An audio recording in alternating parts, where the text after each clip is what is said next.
It was a hunt through a jungle of city streets, with danger waiting at every intersection, until halfway through when the hunters became the hunted, and death brought an end to the game. From the pen of Raymond Chandler, outstanding author of crime fiction, comes his most famous character as CBS presents The Adventures of Philip Marlowe.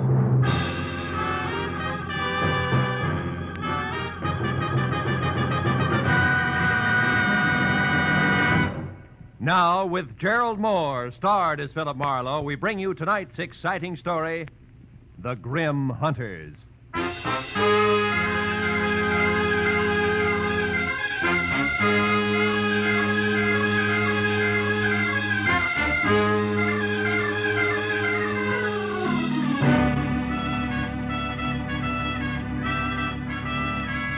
morning paper had headlined prices rising. My bank statement in the afternoon mail had warned balance falling, and I had wasted the evening on behalf of a client who ran out on me when I tried to collect. All of which added up to the end of the day and me unhappy in my office at 10 p.m., with one hand on my checkbook and the other one raised in almost solemn oath. I, Philip Marlowe, private detective and too often public servant, hereby resolve to one way or another jockey my budget into something close to equilibrium. And from this day Hello. Marlowe speaking. My name is Helen Palmer, Marlowe. I need your help badly. Yeah, but look, I'm up at 8700 Magnolia Terrace in the Hollywood Hills. Now, please, drop whatever you're doing and... No!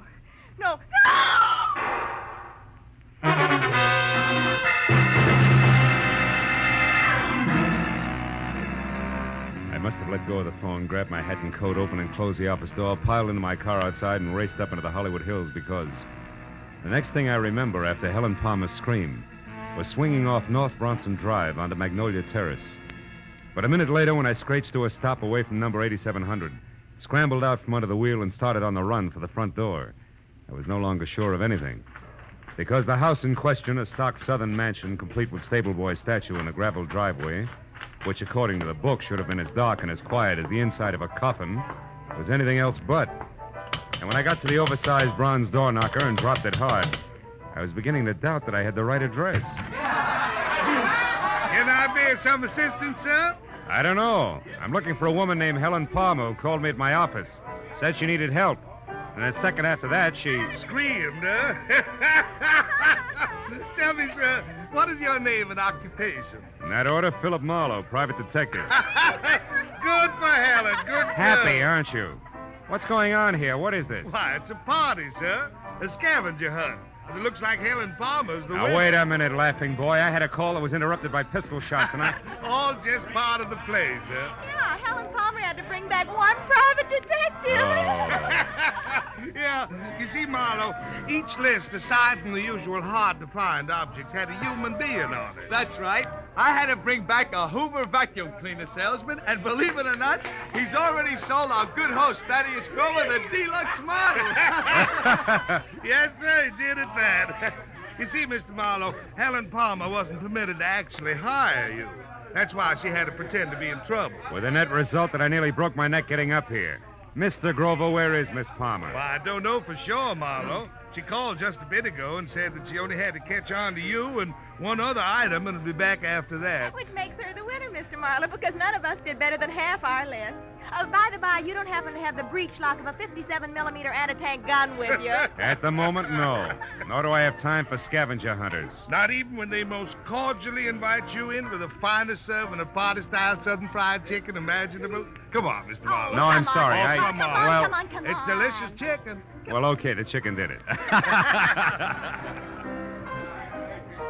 The inside of Thaddeus Grover's house was also stock southern mansion from a giant cut glass punch bowl. Belonged to my mother, sir, First Lady of Atlanta, Georgia, sir, to a wide and winding colonial staircase. It left you expecting the descent of Scarlett O'Hara at any moment. There was one strange note in the soft southern surroundings.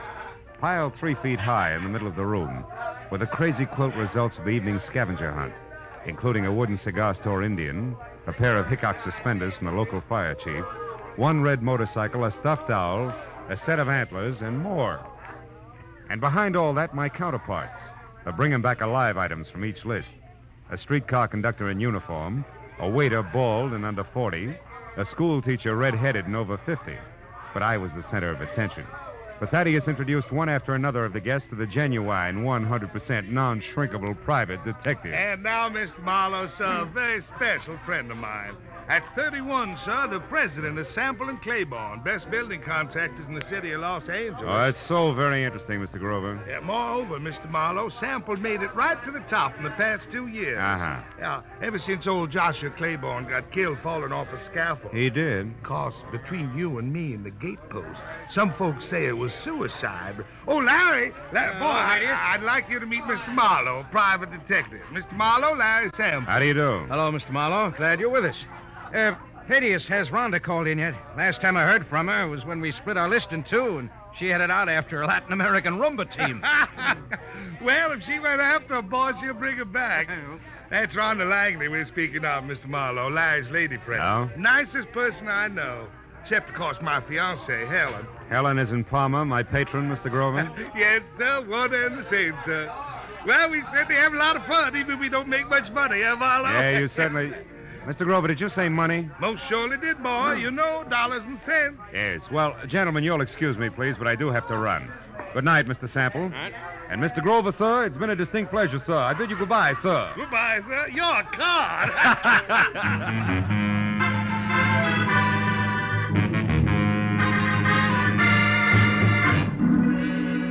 When I got back to my office, which I had left lights on and unlocked, my telephone was ringing. At this late hour, gullible me took faint hope that it could be a client who might still save the day. When I picked up the receiver... Marlowe? I let go of that straw fast. Marlowe. It was Detective Lieutenant Ibarra. Marlowe, do you know a girl named Helen Palmer? Hey, Ibarra, don't tell me there's a pair of somewhat flat feet on the ladies' scavenger hunt list. Very funny, Phil. How do you know her? No, not beyond a panic telephone call that ended in a make-believe scream and a couple of pistol shots. All designed to bring me running to a party at 8700 Magnolia Terrace. Mm-hmm. Well, that adds all right, because the only items not checked off a list are a night watchman's badge and one detective private, which must be you, since your name is circled in the classified directory here in this phone booth. You're in what phone booth? Where are you, Ibarra? At a closed filling station on Van Ness off Hollywood Boulevard. Yeah, but wait a minute. Why is the girl's list there with you? Because it's clenched in her right hand, Phil, and she's folded up on the floor of this booth, dead. Oh, no. 2 bullet holes in her back. Oh, yeah, but Ibarra, her call was a gag. The shots weren't. Anyhow, it looks like a stick-up since the lady's purse is gone, and a wino we picked up saw what he calls a curly-headed guy with short legs do it and run. Also, the wino says that the murderer had been hanging around for a couple of hours like he was looking for a well-to-do prospect. Yeah, I know, but it's still kind of strange. Me getting that call, I mean. Well, I'll drop around to headquarters tomorrow morning, Lieutenant, if you need any statement from me. I think you'd better make that tonight, Phil. At the 8700 address. I'm sending Mooney up there now. Oh, but wait a minute, Ibarra. You don't need me, and I do need business. If you think I'm going to get it by... Phil. Huh? Phil, let's say that I'd appreciate it if you'd show for a few minutes. Okay? No. Well, okay, a few minutes. Just so long as you appreciate it. Goodbye.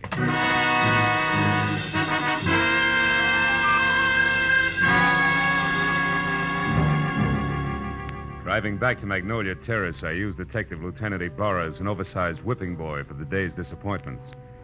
So when I finally braked to a stop behind a half-parked squad car, which meant that Police Officer Mooney was already on hand, I was about back to normal. But then in the next quick moment, I forgot all about Ibarra because in the shadows ahead, sneaking away from a side entrance to number 8700, and looking as guilty as Lucretia Borgia leaving a corner pharmacy, was a young lady, brunette and beautiful. She hurried directly to a gray Nash parked in the rear and, without looking back, climbed in and took off. Following her had to be more fun than conversation with Mooney.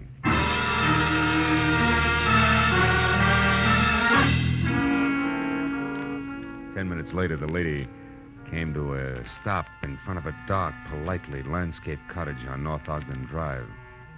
In another 2, she was inside and the light was on. When I got to the front door and leaned against the bell, a card over it said that this could be one Rhonda Langley, Mr. Larry Sample's girlfriend. But that same card also gave another name, Helen Palmer, the lady dead in the phone booth. I rang again. When the door opened, it was the brunette, still beautiful. Only this time, something had been added. In her right hand, a .45, ugly and pointed straight at my head. What do you want? One straight answer, Miss Langley. Why did you run away from 8700 Magnolia Terrace? And a cop with routine questions. Wait a minute. Who are you? How do you know my name? I'm a private detective, labeled Philip Marlowe. Item number 8 on the late Miss Palmer's list. And I know about you because I've already been to Thaddeus Grover's party. Now, after you put this gun away, we'll get back to my question. Why'd you run? Come on, talk, lady, now before I yell copper. Well, all right. Come in. Thanks. Mr. Marlowe, I don't think Helen Palmer's murder was any run-of-the-mill robbery. You don't think what? I stayed just long enough to hear the policeman say Helen had been killed. Oh. When I got to your welcome mat, I was greeted with a .45. Talk some more, Miss Langley. Real plain Well, like, all right, huh? give me half a chance, will you? I didn't say anything to the police about this because I don't want to do any damage before I'm sure about a few things. Like what? Like the kind of a mess that Helen was in. Mr. Marlowe, I need help. I've got to know some facts. Please, will you work for me? I'll pay you anything. Well, at this point, let's call anything 25 a day in expenses, huh? About Helen and the mess you spoke of, how much do you know? Very little. Only that I think Helen was blackmailing somebody. Somebody who was at the party tonight. Like Grover, your boyfriend Larry Sample? I don't know. Oh, you've got to believe me, Mr. Marlowe. Well, all right. For the time being, I will. Now, first of all, how'd you latch onto this blackmail? Well, yesterday morning, I accidentally overheard Helen talking to someone on the telephone. She spoke of a payoff that was to be made at Thaddeus's party. I don't know who she was talking to, but she warned the person not to try anything rash. As in murder? She didn't say. But she did say that she'd already airmailed a letter to her lawyers in San Francisco that would protect her from any harm. And she laughed about the scheduled scavenger hunt and hung up. Mm-hmm. You said nothing to her about this, huh? Well, no, I was afraid... All right, the letter to San Francisco. Did you see her mail it? Well, I mailed it myself earlier in the day, along with one of my own. Mm-hmm. I didn't think about it until after her call, when she pointedly asked me if I'd remembered to mail a letter. My letter, that is, which she knew that I'd written to an aunt I have in Passaic, New Jersey. Well? Well, that's the whole story. If you want me, I'll be over at Thaddeus's place. Thaddeus? Yes, he was in love with Helen. Yeah. Maybe she was returning that love with blackmail. What do you think, Rhonda? I don't know. The thinking is now your job, Mr. Marlowe. When I left Rhonda Langley and started back to my car as a bona fide private detective with client, I wasn't sure whether or not I was happy about the whole thing. A second later, at the sight of a man in the dark ahead, half crouched behind a tree, I quit deliberating the point and got ready for trouble because, from what I could see, the gentleman in hiding had both the curly hair and very short legs that Ibarra had mentioned as a sign of Helen Palmer's killer. I kept walking straight until I was abreast the tree, then I pivoted sharply, took one step toward him, and swung! Come on, brother. Why, you dirty... We haven't got the time. They believe me. Enough, fella. Enough. Will you leave me alone? Sure. Sure I will, after you start talking. Now, get up.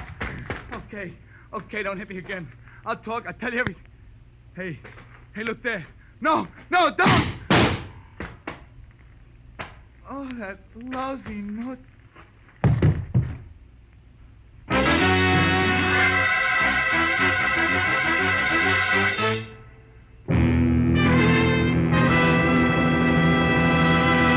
In just a moment, we will return to the second act of The Adventures of Philip Marlowe. But first, you can do a lot of singing for $14,500, so they say. And tonight, some CBS listener may be able to speak with authority on the subject because $14,500 is what's waiting for whoever can solve the mystery behind the new Phantom Voice on CBS's great Saturday night quiz game, Sing It Again. Listeners from coast to coast will be quizzed by telephone about the new Phantom's identity. And they'll also be given a chance to win one of the other famous prizes for solving the riddle songs which feature Sing It Again's hour of Saturday night fun.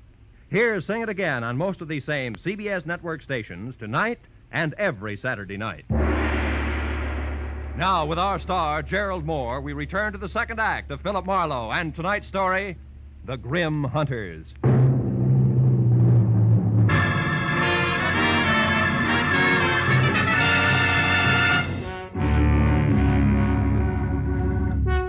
The shots crashed out of the darkness. The life ran out of the little man like air from a kid's balloon. I couldn't figure exactly where the shots had come from, and I stopped trying when a pair of spiked heels clicked fast across the concrete driveway between me and the house. Then a motor started, and a second later a car roared by with Rhonda Langley at the wheel. I yelled at her to stop as she went by, and ran out in the street after her and yelled again at the retreating car. But she ignored me. When another car came around the curve behind me, I tried to flag it down, but the driver didn't even slow up. So I just stood there while the two cars twisted out of sight down the winding street. leaving nothing but silence and a lot of unanswered questions hanging in midair. I walked back to the corpse, went over it carefully.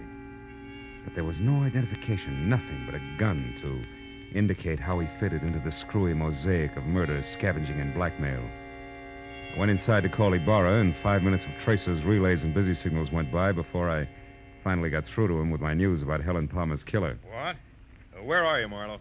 In a house on Ogden Drive, 4310 North. It was shared by Helen Palmer and my new client, Rhonda Langley. Uh-huh. Did she kill my suspect, Marlowe? Could be. She left here in a big hurry. Another thing, Ibarra, there's more behind this business than robbery. Like what? Like blackmail. Maybe so. We just found the Palmer's girl handbag in a trash can. Nothing left but a lipstick and 2 letters. Incidentally, one is addressed to your client, Rhonda Langley. That figures. They shared the house, so Helen happened to pick up the day's mail. What's the other letter? It was one returned for insufficient postage. They forgot that airmail is 6 cents these days. Return. Wait a minute. Is that letter addressed to a law firm in San Francisco? No, it's addressed to Sophie Kilberty. Sophie Kill who? Kilberty of Passaic, New Jersey. Why? Well, Ibarra, listen. Helen was blackmailing somebody, and she covered herself by mailing a letter to her lawyers in San Francisco. Mm-hmm. If that letter was returned for insufficient postage and the blackmail victim knew it, he'd have no qualms about killing her, right? Sure, but the letters were in Helen's purse. Oh. Don't you think she'd have known her protection was gone? Phil, I'm going to put out a pickup call on your client. And you get on down here so we can go over this mess one step at a time. Where's here? Still at the gas station on Van Ness off Hollywood Boulevard. Okay, Ibarra. How long are you going to be there? Just until Thaddeus Grover shows up to identify the body and give me some answers personally about that scavenger hunt he threw tonight. What about this curly-headed corpse I've got here? Have you gone over him? Yeah. Nothing but a gun, some small bills on him. Then he'll keep. I'll expect you in a few minutes. Okay. So long, Ibarra. When I put down the phone, I was convinced that a big switch was due any minute because finding those letters in Helen Palmer's purse made a lot of sense in one direction and not a bit in another. I could have made more heads and tails by flipping a ball bearing than I got out of the facts Ibarra had given me. Just then, the shadow of a man slid up the walk. I heard a pair of feet mount the stairs, 2 at a time. It was the Wonder Boy executive I'd met at the party. Better hold it right there, Sample. What? Marlowe. Why the gun? So the same thing won't happen to me that happened to the dead little guy outside? Another murder? Marlowe, where's Rhonda? Is she all right? She left here as fast as an 8-cylinder motor wide open could move just after it happened. Then it was Rhonda I saw. On my way over here, a speeding car almost crowded me off the road. It looked like Rhonda's, but I wasn't sure. And Marlowe, she was being chased by another car, a fast one. Chased, are you sure? Yes. The first car missed me by inches when it swung around a curve. I don't know yet how she made it. Then a second car came along and passed the curve, but it stopped, backed up, and then took the same road Rhonda had taken. You think she got away? I don't know. Well, come on outside, Sample. I want you to take a look at this.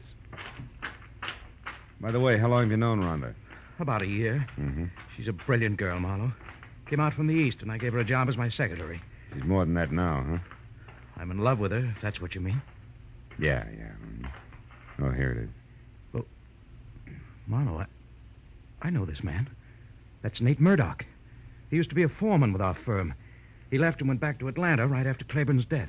Atlanta? Isn't your host Thaddeus Grover from Atlanta? Yes, he is. Oh, brother. When did you see Grover last? Well, the police asked him to go and identify Helen's body.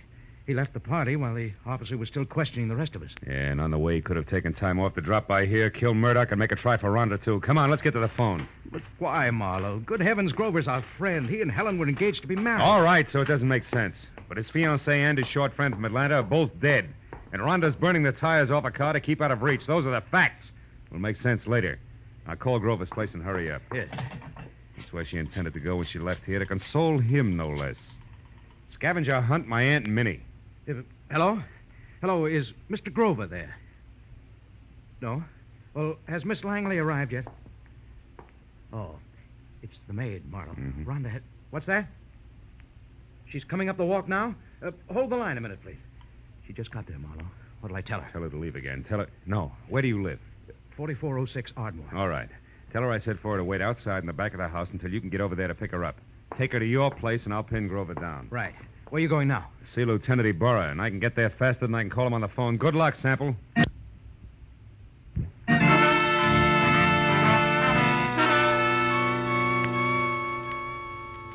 Sample was repeating my name over to Grover's maid on the phone as I left.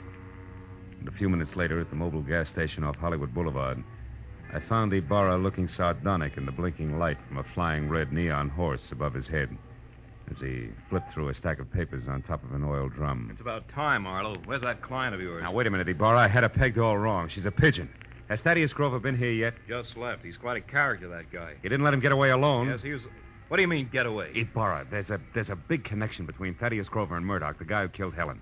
Now, Grover might have hired him for the job, and now he's trying to get Rhonda. Now, Marlowe, how does that figure? It doesn't, but so help me, Ibarra, that's the way it is. Well, Grover was heading for his friend Larry Sample's house when he left. Happened to know where Sample... Holy smoke, that's exactly where I told Sample to take the girl.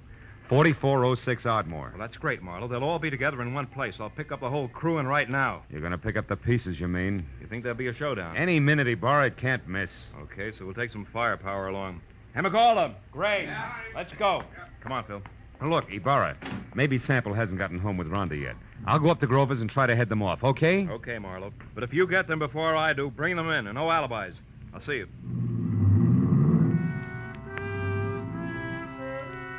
Ibarra was grim as he climbed in his car and drove off fast. I headed for my car. Then, as I turned, my arm swept the scavenger lists Ibarra had left on the oil drum off onto the ground. When I picked them up, Rhonda Langley's name was on top. Her list was as goony as the others, but near the bottom was an item strangely familiar to me, which hadn't been checked off. It was a canceled ticket from Woodhaven Ballroom. All at once, I realized why it was familiar. The sign I'd been half conscious of on top of the big squat building across the street read, Woodhaven Ballroom, closed tonight. On a hunch, I dug for Helen Palmer's list. Yeah, Ibarra was right. Everything but a night watchman's badge and one detective private had been checked off. And that gave me half of the switch I knew I had to show up. I ran to my car and headed for that southern mansion in the Hollywood Hills, the end of a very complicated frolic. And with every turn of the road, I gave myself another whack for being such a nearsighted sucker. When I got there, the big house on Magnolia Terrace was dark, except for a light in the servants' quarters. I stepped down the block, walked back, and edged around to the patio where the garage, the hothouse, and the king-size barbecue loomed only as shapeless lumps of shadow. I stood still and watched. Then I saw him move, walking slowly, gun in hand along the fence toward the hothouse. I started toward him quietly, just as he found out what he was looking for. Oh, you're clever, my dear. But it's all over now. I know you're in there, so come on out with your hands up. Oh, no. You're hanging yourself for murder right now, Larry Sample. I've got all the proof I need. I don't know what good it'll do you, Rhonda. I'll never pay you a cent for it, you blackmailing tramp. I'll kill you first. And that protection letter you wrote to your lawyers was returned, darling. I found it accidentally in Helen's purse tonight at the party. So no one will know. Now, come on out, or I'm going in after you. I wouldn't try that if I were you, Sample. Marlowe's due here any minute now. He called me and told me. That was I, dear. You? I used his name when I talked to the maid. Oh, I should have done this myself in the first place instead of trusting that stupid Murdoch. Are you going to come out of there? No, and I've got a gun. You can't see me, and I know it. But your white dress makes a perfect target, you little fool. Drop it, Sample. Oh. Now let's have that gun. Marlowe, I'm so glad you got here. No, he's not dead. Oh. And he won't be from bullets. Give me your gun, too, huh? Come on. All right. I was too scared to use it anyway. Thanks.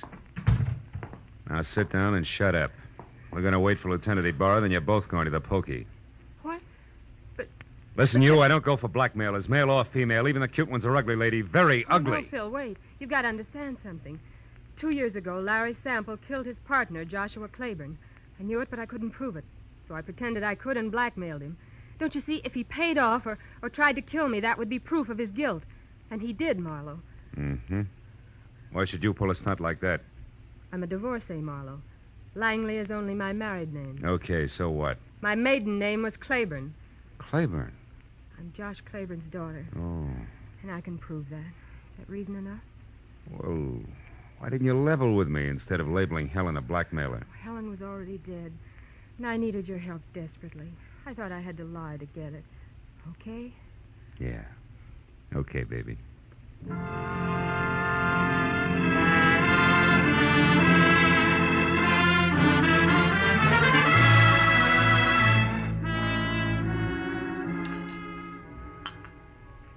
Anyone care for more coffee?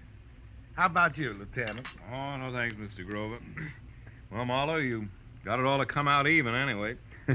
Frankly, that's more than I expected, and I left you at that gas station. Yeah, we were lucky, Burra. I guess I owe you an apology, Mr. Grover. Oh, Chuck, that's all right, son. It was a shock to me to be accused of poor Helen's murder, but, well, it's over now. Yeah. You said it was the scavenger list that set you straight. How'd you figure that, boy? Well, there was a Woodhaven ballroom ticket on Rhonda's list, so she had to go there for the ticket, you see. Now, Sample knew that. And he told his killer, Murdoch, who incidentally he hired to murder Claiborne 2 years ago, that the girl who went to the Woodhaven ballroom was his target. Uh-huh. But Helen happened to go there after the night watchman's badge. Which he could have picked up any place in town. Yeah. What a terrible coincidence for Helen. That was all that saved my life, really. That's right, honey. Murdoch made the mistake, and when he and Sample discovered it, they made another try at Rhonda's house. But I caught Murdoch there, so Sample shot him before he could talk. And when I left, he followed me in his car. I knew they were after me, and I thought for sure they'd killed you, Phil. That's why I ran. Yeah, that threw me for a loop. Then Sample came back to make sure that Murdoch was dead and sold me a great big bill of goods at the same time. Oh, it's a terrible, terrible thing. Yes, Mr. Grover, it is. Lieutenant, I want to thank you personally for your participation. Thank you very much. Well, I've got everything I need, so I'll say good night. Yeah, me too. Oh, Phil, Yeah? shall I mail you a check? Why, yes, I think... No, wait a minute. Yes? You know, honey, with your knowledge of postal rates, why don't you just deliver it in person, maybe, huh? Love to. Count on it, Mr. Marlowe. Good night.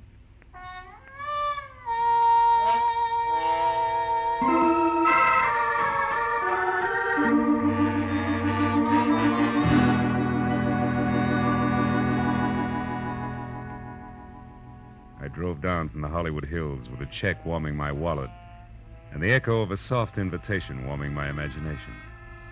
You know, that was quite a party at Grover's house. Scavenger hunt. People determined to have a good time even if it killed them. You know what? It did. I know another game. Associations. It goes like this. Grover's party. Rhonda Langley. Rhonda... Date. I wonder if she likes baseball.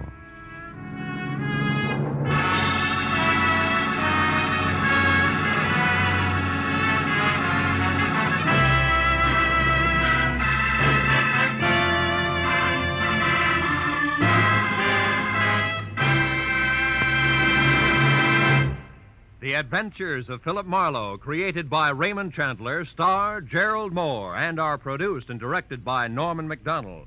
Script is by Mel Donnelly, Robert Mitchell, and Gene Levitt. Featured in the cast were Ellen Reed, Mary Shipp, Jack Moyles, Richard Benedict, and Lorette Philbrandt. Lieutenant Detective Ibarra is played by Jeff Corey. The special music is by Richard O'Runt. Be sure and be with us again next week when Philip Marlowe says... They were born on the same hour on the same day of the same parents, and they were identical in beauty and talent. Only one was deadly, and the other was not. And I couldn't tell which was which until I found a green purse, a fresh corpse, and a pair of dancing hands.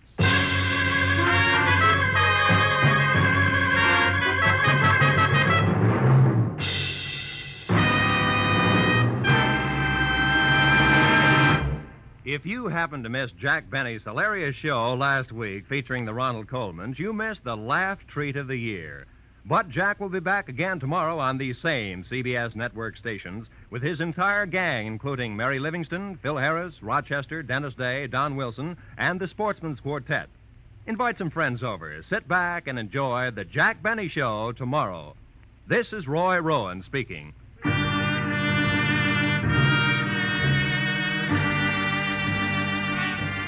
This is CBS, where 99 million people gather every week, the Columbia Broadcasting System.